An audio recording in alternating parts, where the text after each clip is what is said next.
You are listening to the Courageously Unconventional podcast. If you want to change your life and start living on your own terms, you're in the right place. I'm your host, Lynn Grogan. I'm a certified life coach, and I want to help you take action toward creating your own unconventional life. Each week, I'll share inspiring and unconventional stories from those who have gone before you, as well as actionable steps you can take to start your own unconventional path today. Let's go!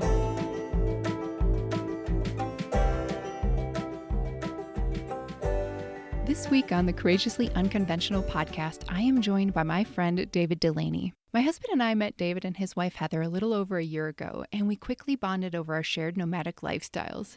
Since then, we have caravanned in our RVs with the Delaneys in 2 countries and have spent endless hours enjoying being neighbors and supporting each other in our creative pursuits. So besides being a fellow full-time RVer, David is also a professional musician. He actually wrote the theme song to this podcast, and he is my CPA. Today, David and I discuss lots of things, mostly about how to create a life that's not centered around work. We start out by talking about the impact of unschooling on how David approaches learning in life. Then we talk about why he left his dream job of being a musician to become a CPA. We talk about how he learned to say no and set boundaries in his work. We talk about early retirement, and he offers his advice for anyone who wants a life that's not centered around work. Hint, it involves knowing your numbers. Enjoy this conversation with David Delaney. Okay, so we're going to start at the very beginning, David, because this is something that's fascinating for me. So, one of the very first things that I learned about you is that you were homeschooled. And up until, maybe a week ago, I assumed that meant that your parents had this whole regimented, homeschooling routine, and it was just normal school, but at home. And I found out that that is not the case at all. Can you please tell me about what all happened? Yeah, when people hear that I was homeschooled, or when anyone is homeschooled, when people hear that my friends were homeschooled, they often think that there was a schoolroom and class times, and my mom was my teacher. My parents they subscribed to a branch of homeschooling called unschooling, which really puts a great deal of faith in the idea that children want to learn, and that they're little sponges, and that they will learn. It's very much sometimes called interest-based learning. And so, yeah, when I say there wasn't a lot of structure, I'm really underselling it. There was really pretty much no structure. There was no class times. We kind of ran around in the backyard a lot. But when interest struck, my parents would fan those flames like crazy. A great example, the one we usually bring up, is that my little sister Mary, when she was really little, 5 or 6, thought Monet paintings were really pretty. So my parents were like, oh, great. And they got a whole bunch of museum memberships and took us to all the museums that we could drive to. And Mary, to this day, can identify almost all the Monet paintings. The rest of us got kind of a peripheral art education just because we were constantly in museums. So not only did Mary's interest get fanned and she learned a lot about art, but there was also a residual effect on all of us. Another one I think about is that I was a really picky eater growing up, really picky. And I would skip meals and not eat, and I came up with this clever loophole where I got into baking, and I discovered that if I had made myself cookies or brownies, my parents felt bad saying I couldn't eat them because I'd put the work into it. So I would not eat dinner and then eat all these sweet treats I'd made. And that was largely my motivation, right? It was to skip dinner and eat cookies. But as a result, I got into baking and learned fractions. And I learned a whole bunch of stuff like that, and that kind of how to follow a recipe, leads into some other math questions. Sometimes I want to double the recipe. Now I'm doubling fractions, and those kinds of things, can snowball if you just follow a kid's interest, which is, to me, risky. It seems like it wouldn't work, but it did is the thing. I seem to know all the things that my peers know. Another thing that helped a lot, once you're a teenager, you start being self-conscious and start understanding what other people know that you don't know. So there were some things that my interest base did not push me into. I wound up being a teenager and I knew a lot about music, but my math skills were a little shy. But what happened was I started going out to diners with friends. They knew how to split the check and I didn't. So I would kind of keep my head down through the first of those interactions, but the next time I would know everything I need to know to get through that interaction and not embarrass myself. And in that way, it can be kind of efficient learning, because rather than taking 12 years of schooling to learn all this math, I would cram it because I'd want to be ready for the next time I went out with my friends at the diner. And I would learn very, very quickly as a result. So it sounds like you just kind of observed a lot when you were out in the wild. I mean, it sounds like you had like this little family unit where you just figured out what you were going to do. But then when you're out in the wild, you just learned on the fly. Yeah. Out of necessity. That, I would say, is the number one benefit of my unschooling education. And I think most unschooling educations that I've seen is that education and learning, the motive, it was Motivation? on me. Motivation. Yeah. I was in charge of my learning, not a teacher, not my parents. And so if I didn't know something, like I was going to go out and figure it out. And that has served me my whole life. It's that when I encounter a problem, I don't look for a teacher. I look for the information to teach myself. Yeah. It's a different level of responsibility because, I mean, I just remember going through school and being like, well, I got to get an A for the teacher and my parents want me to. Not really that motivated. It's not. No. And it leads you to kind of like a checking boxes idea of learning versus like learning either for learning's sake or to accomplish an overall goal. I will say I don't want to give my parents no credit. First, they chose this education system, which worked for me. I have seen it not work for other people. Unschooling can get like a bad rap for this. Like regular education doesn't work for everybody either. Public high school does not have 100% success rate. No education system does, and homeschooling doesn't either. So what I don't really remember, but what I'm sure happened is that there was some nudging going on from my parents. And I know this because I saw other homeschoolers who were getting no nudging. And in that way, I saw some people kind of flounder the way people flounder in high school. They were kind of directionless. Yeah, it's a huge leap of faith on your parents' part to just try this different thing, which is obviously unconventional. It's obviously different. Had they ever known anybody else who had done this before they tried it? That's a great question. I don't know. I don't think so, but I don't think that bothered my mom at all. She was always happy to do whatever weird thing was going to be it. So obviously you're kind of in your own little world there, but like, if we're thinking about like, okay, obviously you went from that scene to then you went to college, which is very different than doing your own thing. So you went to Berklee School of Music. Is that right? I did, yes. Yeah. So what was it like to go from not having a system that you were a part of to suddenly being a part of both, obviously, community college first and then Berklee? I will say, yeah, it was a shock to the system to enter a system, yeah. A real system. And at first, it was very frustrating to be dealing with rules that I didn't understand or agree with, but was nonetheless subject to. Like that was very new to me. Do you remember any? Not really, and I almost immediately started like pushing past them because like one strength I would say, another strength of homeschooling is that in having never been in a system, I was able to really see it and see how I was interacting with it. I was never like swimming in it. And so one thing I can remember is at that community college, I was taking, I think, trigonometry. I also wanted to go play shows and play Irish fiddle with my dad. Class was 2 nights a week, and I wanted to go one of those times, skip that class and go play music in Newport, Rhode Island. And I knew that she taught an identical class twice a week. So I was like, just let me take your class and I'll take it Monday and Thursday rather than Monday and Wednesday. And she was like, no, you can't do that. And I was like, come on. She was like, I don't keep them like perfectly lined up. Like you won't be able to do it. And I was like, I'll be fine. And it made it so much harder. It constantly felt like I was missing a lecture. But I did fine. I think I got an A in the class. Another version of me would have never learned that you can just question rules and push right past them. Yeah. Well, it's just like as you're talking, I'm just thinking about like how basically I feel like I was programmed, like going through school of like checking the boxes, like you said, but having a sense of work. Like I think I got to high school and it was like, okay, what are you going to do next in college? How are you going to structure your life? How are you going to structure your career? And I felt like a lot of that came from the school system.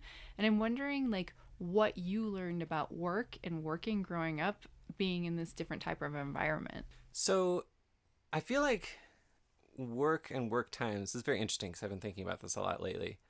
But growing up, I don't think I thought of much of anything as work. Like there was practice, which I sometimes procrastinated on.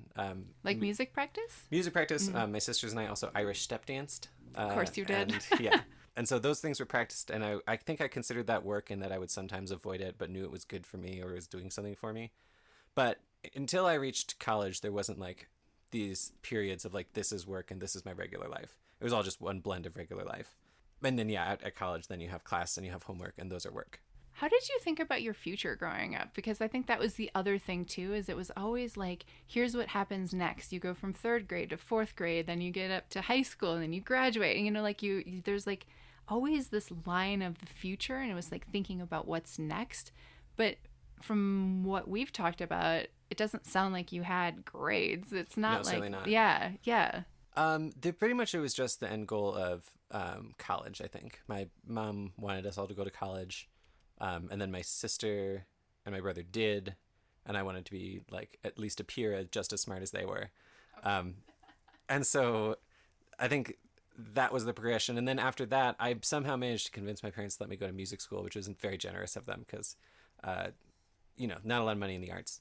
But I just figured I'd figure it out. I think that comes from my dad. He was a self-employed CPA, and I always saw that he had a lot of control over his time, and that has appealed to me my whole life. I was like, I wanted to like follow my passions and do music, but I also liked that would mean I was like making my own deals and like freelancing and not working regular hours. That working regular hours never appealed to me at all. Yeah. Which is so interesting too. Like I'm obviously comparing our two situations, but I think I always thought it was inevitable that like, at some point you might work in an office and you work 9 to 5, and then, and then you have this weekend, and that's the holy land or the holy grail of time. Like that's what you get is evenings and weekends. And it wasn't until, I don't know, like early 20s where I realized that like, maybe that's not the case. Like maybe you don't need to do that, but it sounds like you always were kind of playing around with that. I definitely knew that was an option, and I knew it was an option that didn't appeal to me. So I was really hoping I could avoid it, and I seem to have done so. Yeah. Because I've never worked a 9 to 5. I kind of did right at the start of my CPA stuff, but I knew it was temporary. Okay, well, let's backtrack, because then obviously you went to college, you went to Berkeley, and then, okay, so, and I know you became a professional musician right after that. Right after leaving that. Yeah, so in Berkeley, I was already starting to learn to hustle, because I was driven by anxiety that I would not be able to pull it off. So I was already trying as hard as I could to pull it off, like as soon as I hit the ground in Berkeley. Wait, say more about that, because I think a lot of people also think, you go to college and then after that's when your life starts afterwards, your working life starts after. But that's not the case for you. No, I thought it was so unlikely that I'd be able to make it work that I should start trying to make it work right now. I already knew how to get gigs. We had a family band, Partridge Family style. We used to play assisted care facilities and for the old folks. And my parents taught me exactly the wrong lesson about making money at music, because like we would make bank. They would split the money with us equally. Meanwhile, they were driving us everywhere, and my dad bought the sound system. But like we got full equity in the band, which was like way too much money for kids to have, which actually taught me a lot about savings. And then after my voice started changing and I got self-conscious, and I quit the band, and at the same time everyone else did. A little later, I was like 15 or 16, and I decided I wanted like scratch money or a job.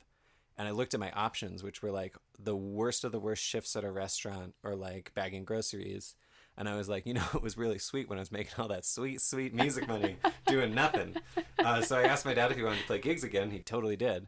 And so we went back to it. And again, 50-50 equity split, even though he was covering all the gas, all the meals. What a generous man. I'm just imagining little David like looking at his options going, this is a crap job. Like, really? That's the little amount you make? Was probably what, like $8 an hour at the time or something? And the worst hours. And also, like, you had to show up at a particular time and do boring stuff. And I was like, no, I just want to, like, play my fiddle. Like, that sounds way more fun. And I'll make more money. So, yeah, that was, I was set up with exactly the wrong lessons to go into regular gainful employment. Or the very right ones for you. It seemed to work out. So I got to Berkeley and I already knew how to book shows and what people should be expected to pay me for playing shows.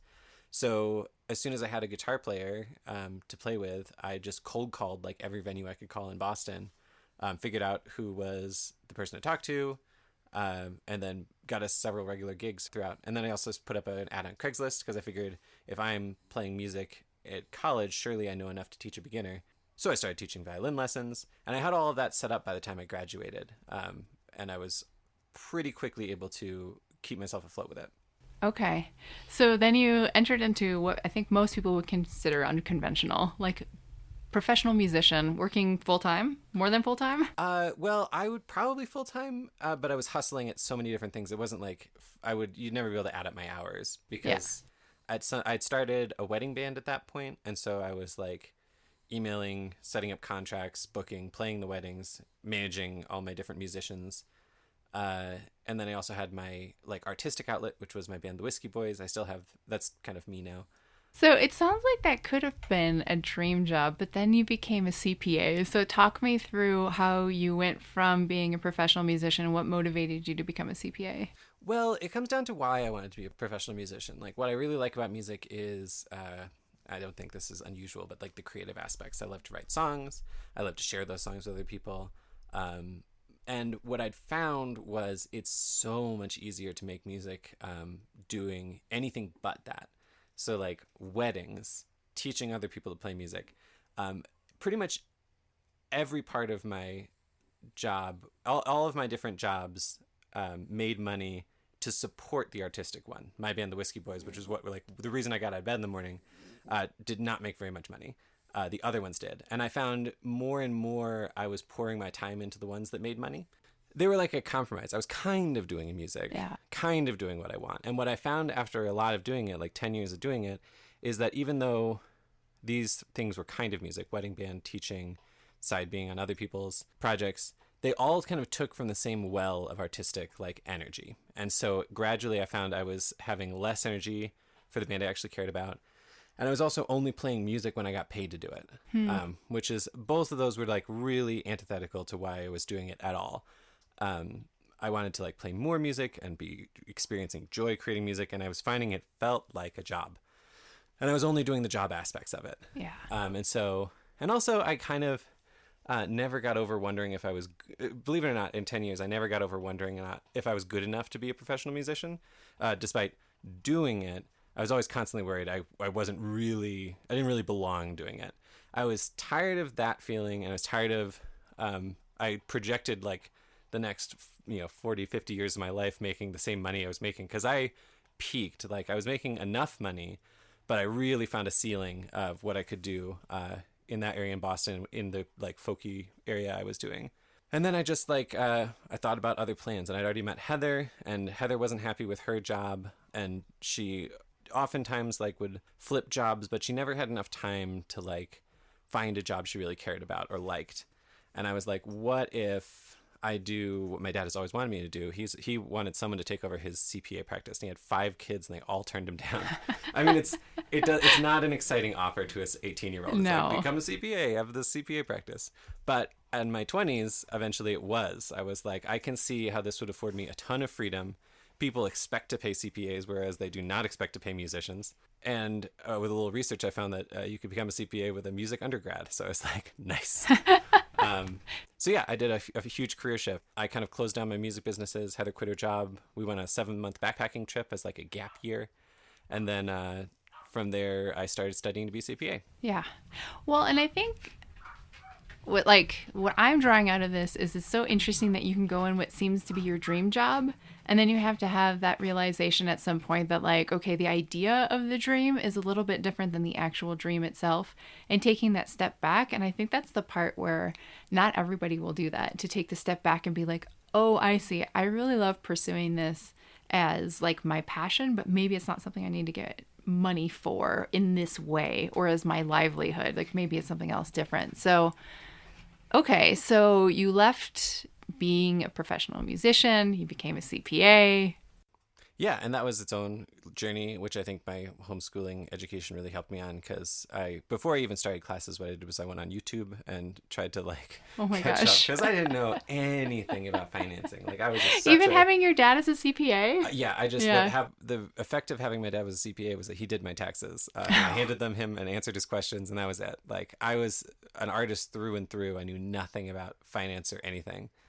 And so I knew I had a steep learning curve to learn anything useful.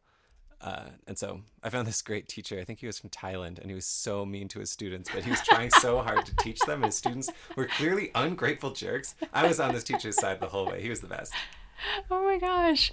Okay, so I know a lot went into becoming a CPA, but I think the part where I've heard a lot more about is, and I have this idea of CPAs, which I think is matched by your experience initially, where it's like constant workaholism, especially around tax season. But Yeah, what happened? that's so prevalent in this field. I don't know what about it makes it that way. As an extreme example of that, I know two CPAs this year who died in the saddle. I got a new client because they called me and they were like, "Hey, my CPA was doing my taxes. They're dead now. What? So would you mind doing my taxes?" And I'm like, "Oh my god, yeah, that's fine." But that kind of work ethic, I think it speaks to a workaholism. I think if you like die in the middle of tax season, you probably should have retired prior to that tax season. Yeah, maybe so. Well, and I think too is it kind of goes back to this whole idea of like, okay, this is what a profession is, this is what you do. Tell me about your transition through like when you started working to like where you're at today in terms of how you manage your work-life balance.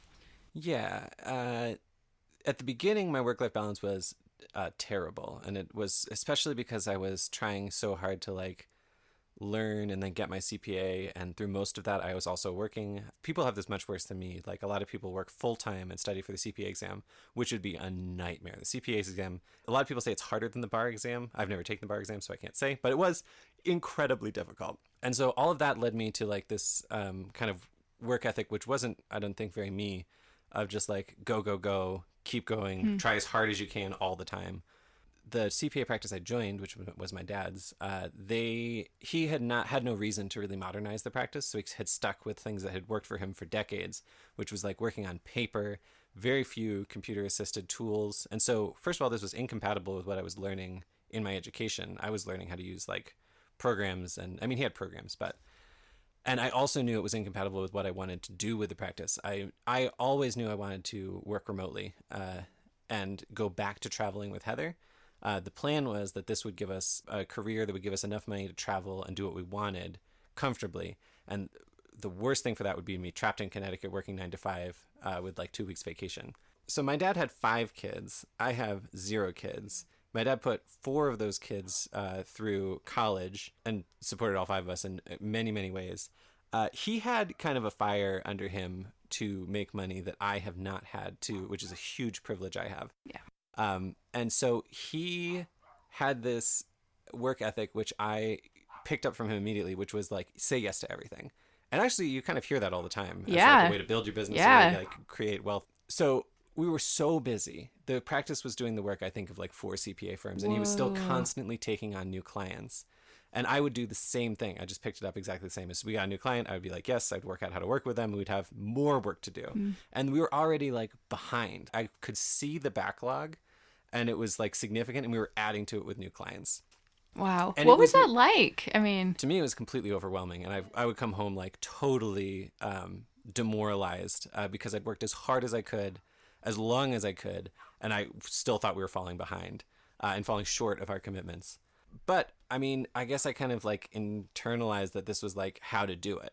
And so I was doing it and doing it. And for many years, even after the big change was COVID hit and all my work to make things remote had to start working immediately. And so we did. We started working immediately. And that's when Heather and I decided to like hit the road because we'd already thought about that. We thought it would just take way longer. But so we did all that. But I found for like a year or so, maybe more later, that I still had that same feeling of like, gotta go, go, go, gotta get more clients, gotta work harder. And in that way, it was like completely eating my life. I thought about CPA stuff all the time. I was always anxious about some problem or some client and always still taking more clients to make the problem worse. And I really didn't see a way out of it.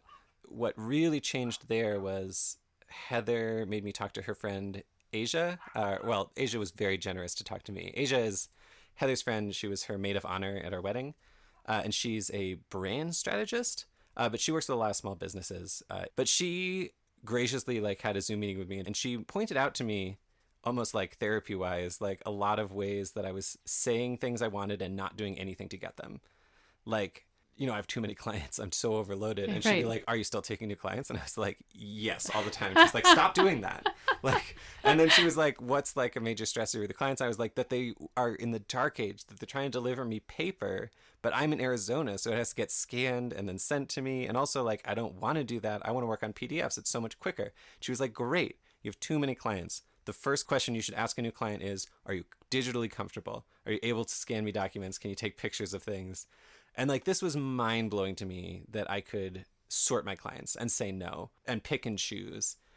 And it took me a long time to start really implementing it. Like, I found that like the next few clients, I just took them. Well, of course. Like, I think that's our natural inclination. It's just like, we do what we've always done.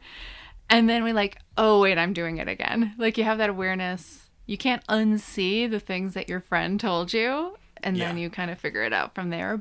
So it took a really long time to implement Asia's advice, because I didn't really fire any clients. Some of them eventually like closed their businesses, or eventually I did stop trying so hard to keep bad clients. Like clients who were mean, for example. That's my number one thing, is if you're mean. You're mean. Like, I'll handle a lot of incompetence before I'll deal with meanness.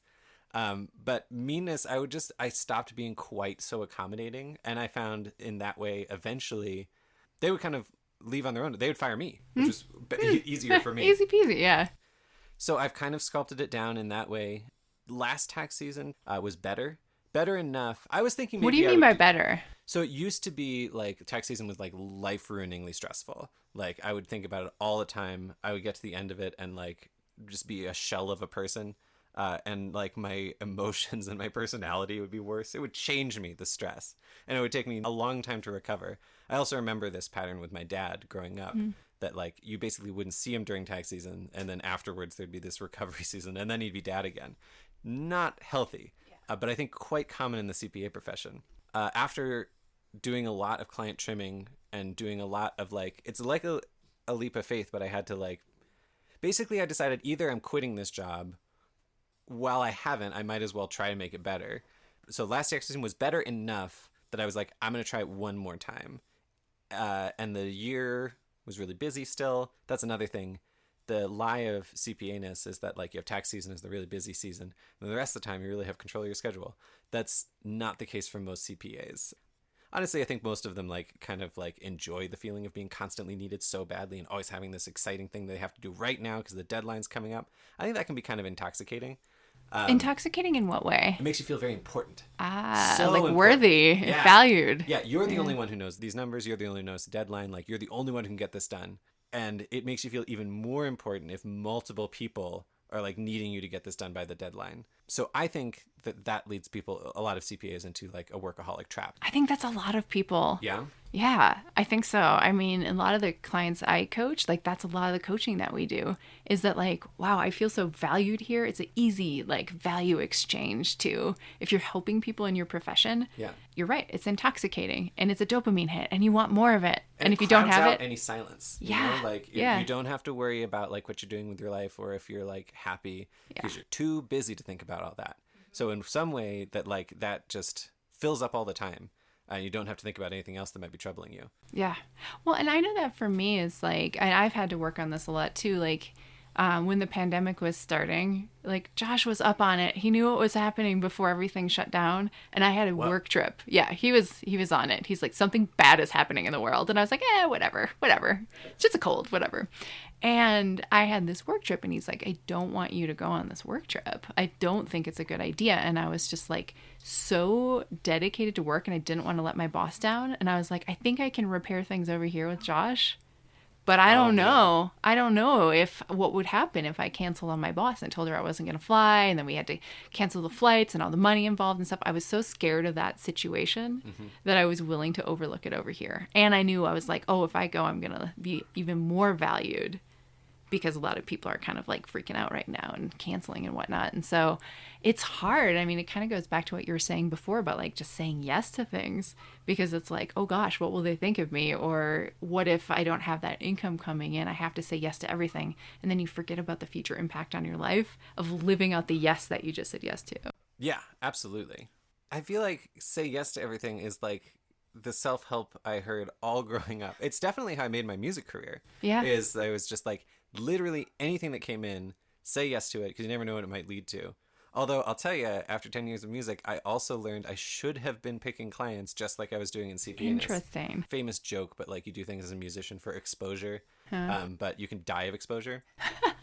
That's funny. Yeah. When I look back, the gigs that I did for free or because I thought they would like lead to something else, they almost never worked out or led to anything. It was only when I was being valued up front that anything happened afterwards. So like if I thought I should be paid for a gig and I accepted it to do it for free, it would go nowhere. But if I charged for it, much more likely something would happen. Oh, that's so interesting, because I think we have this idea that like if you give it for free, it's just as valuable, if not more valuable, Yeah. than if I charged a boatload of money. Yeah, but meanwhile, I think the reality of it is that whoever's hiring you, if they think your time is worthless, then they're not going to help you later. That's true. Yeah. Yeah, because they think about you in a particular way, and it's hard to steer that ship in a different direction if that's how you start. Yeah, for sure. Interesting. So I had the opportunity to witness you now in 2 tax seasons. And I actually noticed a difference between first tax season and second tax season. So first tax season, we were in Quartzsite, Arizona. I think so. Yeah. Yes. And I did notice, I was like, I think David's kind of gone. Like, you were there and then not there. Yeah, I kind of vanish into it. And then even when I'm around, I'm still thinking about it. Yeah. Or at least I was that year. This year, I feel like I was able to disconnect more. And it's just because there was a smaller volume of work. Yeah. Well, and I felt like you were managing things differently, though. So this year we were in Baja, Mexico, lots of people around, and I felt like you were just there more. You weren't like our missing father in the group, David. But it told me that you were figuring things out in a different way, and like he must be doing something different over there, because my experience of you is just that much different from year to year. Yeah, that's great to hear, because it felt that way. And I definitely didn't need to take as much recovery time. And this year, I'm like, yeah, it would definitely be worth it to do another tax season, because like, I make money, which I can use for other stuff I like. And previously, I don't think there would be an amount of money that I could make that would have made the suffering worth it. And also, I feel like if you're really suffering at your job, it bleeds into your life in a lot of insidious ways. Like if you really suffered for your money, if you go out to a restaurant, the restaurant better be good, because you remember what this cost you. So you just mentioned something interesting before. You're saying like, oh, that makes another tax season worth it, which suggests to me that maybe you're thinking about not doing a future tax season. Do you want to talk about future plans? Yeah, I don't know when I'm going to do it, but part of this shift, I never thought I wanted to be a CPA until I was like 65. So at the time I was thinking about doing the flip from music to CPA. I can't remember this exactly. It might have been even when I was still a musician I was reading about this, but the financial independence retire early movement. And I was looking at it and I was like, oh, I'd never be able to come close to what I needed to do with this on a musician's salary. Although there's people with blogs who say you can do it on any salary. It just takes more aggressive savings. The plan a few years ago, when tax season was still ruining my life periodically, and it was still really busy all the rest of the year, was that we would quit and I wouldn't need to find such an intense job, because we'd already saved a lot. We'd moved towards that goal pretty significantly. So I could get like something way, way easier. But now with things like easier, I'm going to do another tax season, because the last one wasn't so bad and it was profitable. And then eventually, we'll retire, and pretty early, probably in our 30s, which is very it's crazy. Because how old are you right now? I'm 35. I always have to remember. Yeah. So I mean, how does that impact your day-to-day life, like being a CPA, when you know that you have like financial independence? At any point you could just quit. It definitely made me more confident to start thinning out my clients. But actually, it all kind of loops together, because I would say a huge part of firing, financial independencing, is less about earning, more about spending. I said that didn't think I could do it on a musician's salary, and I do think that would have been so much harder. But it's a lot about controlling your outflow more than your inflow. And so Heather and I got really, really careful about our spending and just analyzing what we're spending on, why, and then in the same way kind of thinking about anything we spent money on afterwards. And I found over time that I was just like, I was spending money on things that were just like not doing anything for me. Like what? A lot of just like buying stuff. I would buy an object and then not use it. Or I would I used to eat out and go out to bars a lot more. And when I really analyzed how much fun I was having from it versus how much money I was spending, I found that it just wasn't a good return on investment for me, to use a financial term. And over time, I've kind of found that most ways to spend money, I don't think return for me the way that like society tells me it will. To take extreme examples, like we're a very consumer society. You're supposed to go out and buy cool new stuff. Yeah. Examining my purchases over and over, I find that like a lot of times, more often than not, they let me down. They don't provide me with that feeling that I had when I first like saw it, and the thing I wanted to buy was like a glimmer in my eye. When I really look at the whole emotional process of like buying something, it's like glimmer in the eye feels great.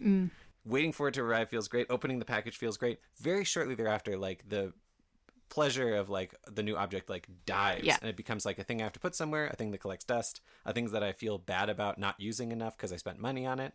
And in really like collecting that entire experience into one and connecting it to that glimmer, I'm able to like kind of enjoy when I see something and like, ooh, I want that. And then I don't buy it because I don't want all this negative stuff that comes from buying it.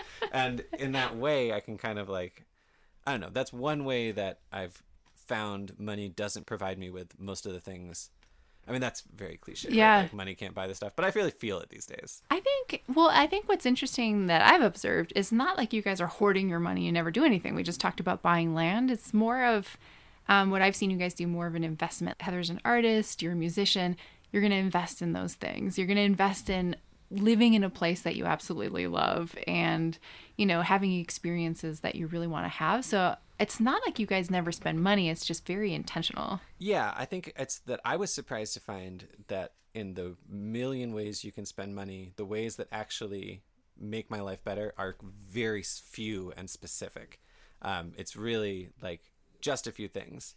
And so I should be focusing my money there instead of doing the same things over and over, which aren't working for me.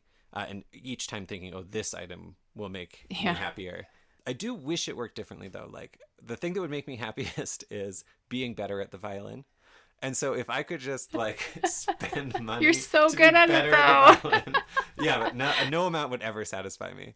But I would spend all my money down and just pour it into better at violin if I could. But unfortunately, the way to get better at the violin is to play the violin. How do you think someone could design a life that is not centered around work? Like, what advice do you have? For me, the first thing I had to do, because I feel like even when I was a musician, my life was centered around work, and it was because I was always worried about money. The first thing I think, if you don't want your life to be centered around work, you first have to be aware and understand your financial position.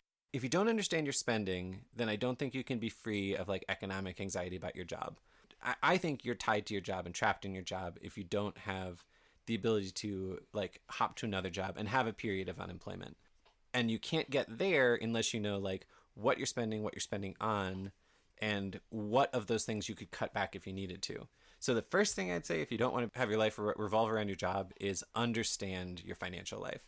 And that's so easy these days because you can just download all your data from your bank or your credit card, throw it in Google Sheets, categorize it. There's YouTube videos that'll show you how to do it. You just really quickly do a month comparison, do a month by month thing, like what did I spend on this month, what did I spend on this month. It doesn't have to be fancy. You just put in categories that make sense to you, like groceries, personal spending. Yeah.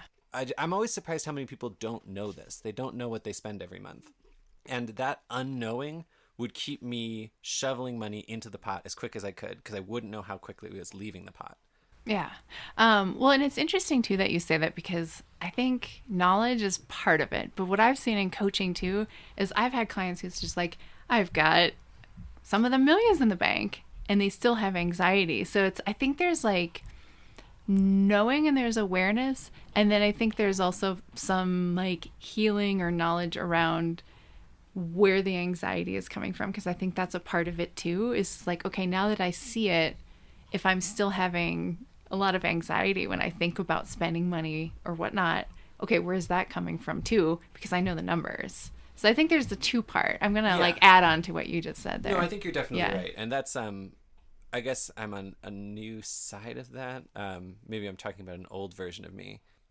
I definitely have had to wrestle, as Heather and I have like saved better and more. I've had to wrestle with the fact that like, it sounds like just like your clients, like, to me, money means safety. I actually wrote a funny song about this and put it on my Instagram. It's called Number Go Up.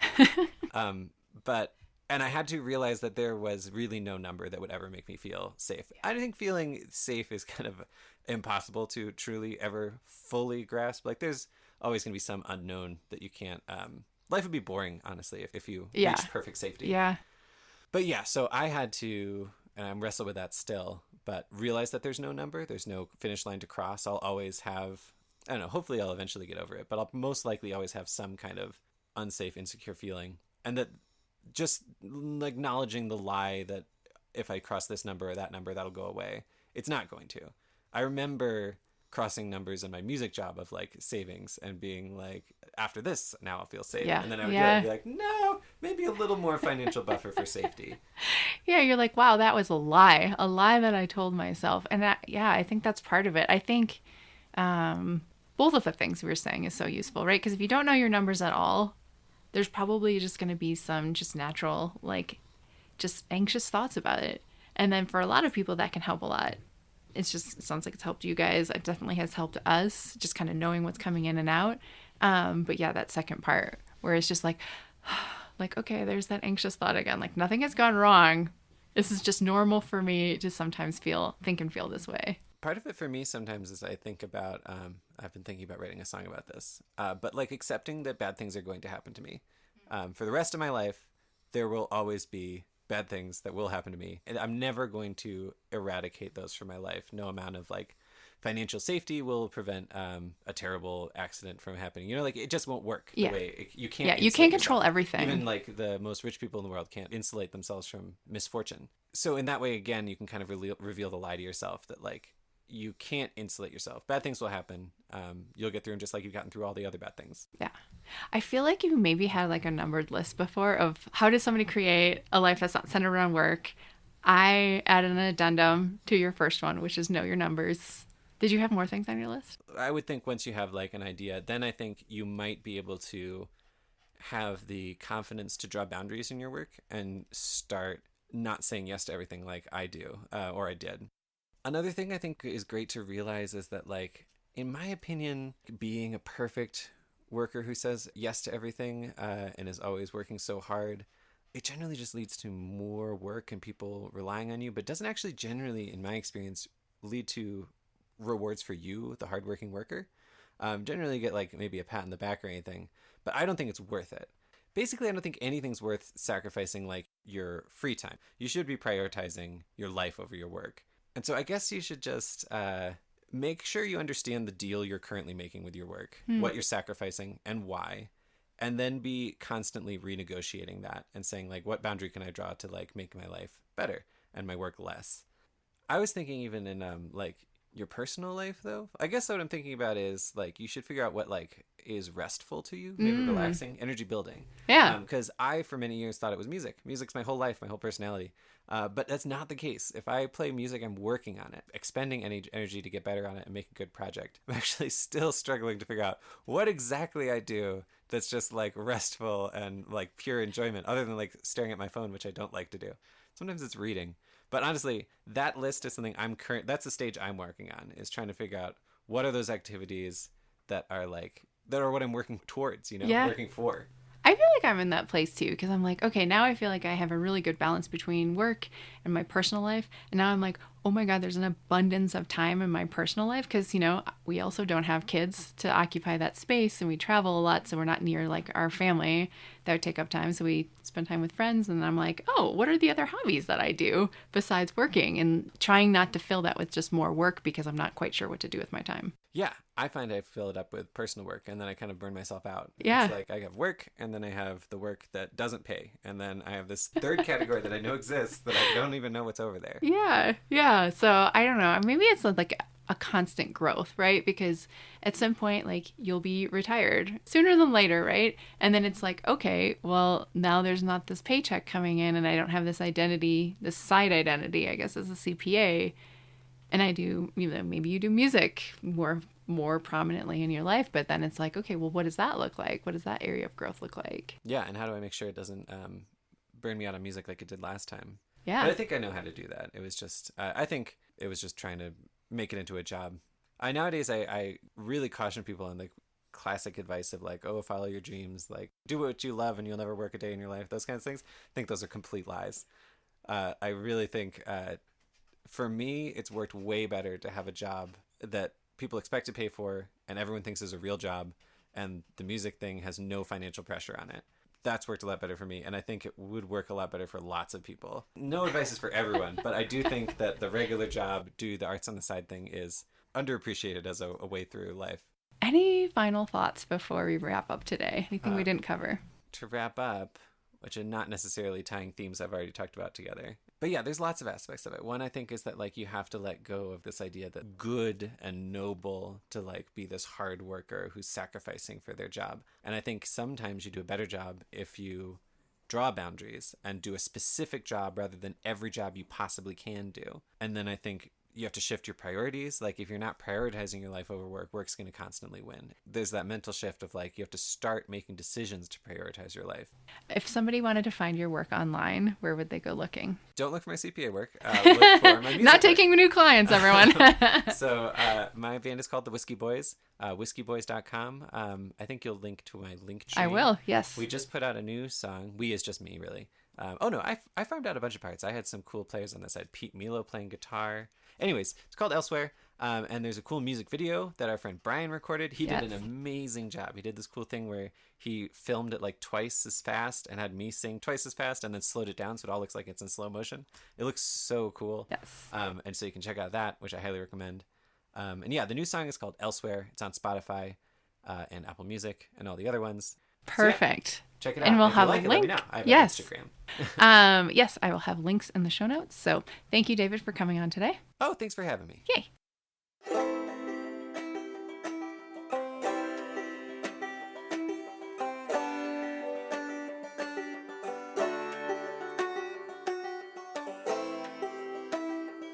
Hey, friend. Thank you for listening to today's conversation.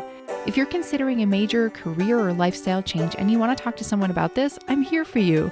You can learn how to work with me one-on-one on my website, which is lynngrogan.com, and I also have details in the show notes. See you next time.